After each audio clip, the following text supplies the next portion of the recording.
Moje meno je Indoraptor21 a v dnešnom videu si povieme niečo o ceste dinosaurov. Začneme v Triase, potom v ranej Jure, potom sa presunieme do konca Jury a potom následne aj do Kriedy, takže tam vlastne preberieme všetko. Začiatok Jury, stredná Jura, koniec Kriedy, takže si rozberieme celú cestu dinosaurov. Toto je prvý diel Trias. Cesta dinosaurov Trias. Takže by sme mohli začať.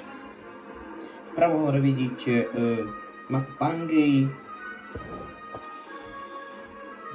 Vľavo hore vidíte binožného dinosaura, teda Sauropodomorfa, Plateosaura, potom Hererasaura, ktorý sa skláňa nad svojou korisťou.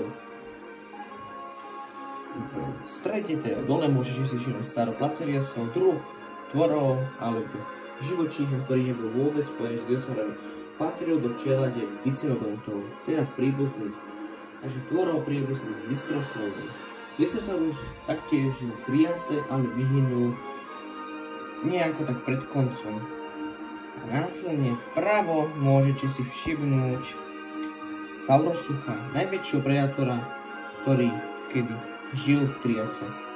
Prvým dinosaurom bol Nyasasaurus. Nyasasaurus nebol možno pravý dinosaurus, ale takto nejako dinosaury asi mohli vyzerať. Nyasasaurus bol veľký, asi 1,2 m, možno aj menší a žil už ku koncu Permu, ak môžete vidieť vpravo hore. Taktiež veľkým predátorom alebo skôr dinosaurom mesažami bol Hererasaurus, teda Hererov jašter. Dosahoval dĺžky 6 metrov, čo bola tú dobu úctyhodné. A vlastne bol dlhý 6 metrov a vlastne by sa dalo povedať, vážil 250 až 245 kg.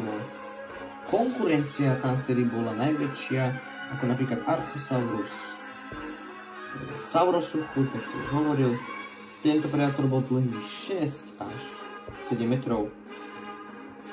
Tento predátor bol krutý, ako vidíte vľavo hore, tam drží nebojného Hererasaura.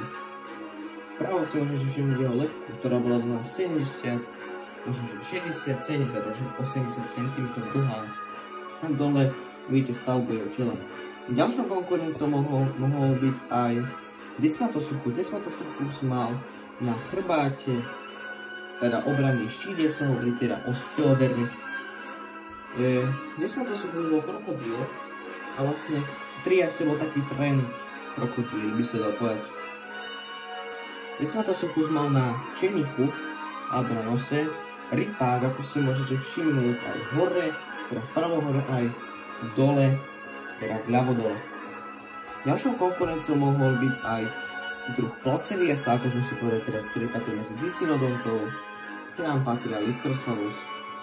Taktiež aj prakrokodíl, ktorý medzi krokodílov vôbec nepatril, bol aj Simosuchus, ktorý, ako vidíte, taktiež bol dinosaury. Čo bolo príčinou konca Triasu? Bola to sopečná činnosť a vlastne touto sopečnou činnosťou sa rozdielila Pangea, čo mal za následok, že vyhynuli všetky Archosaury, ako Saurosuchus, Postosuchus a tak ďalej. Keď táto konkurencia zmizla, dinosaury získali príležitosť a od tých malých dinosaurov sa stali obrovia ako Tyrannosaurus Rex.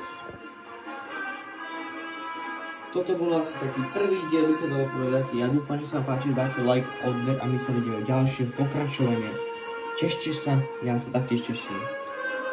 Toto video mi dalo veľmi dlhú prácu, mám v tomto prezentáciu a my sa asi vidíme v ďalšom videu. S vami bol Indoraptor21, dúfam, že sa vám video páči, dáte like, odber a my sa vidíme v ďalšom videu. Takže, čaute.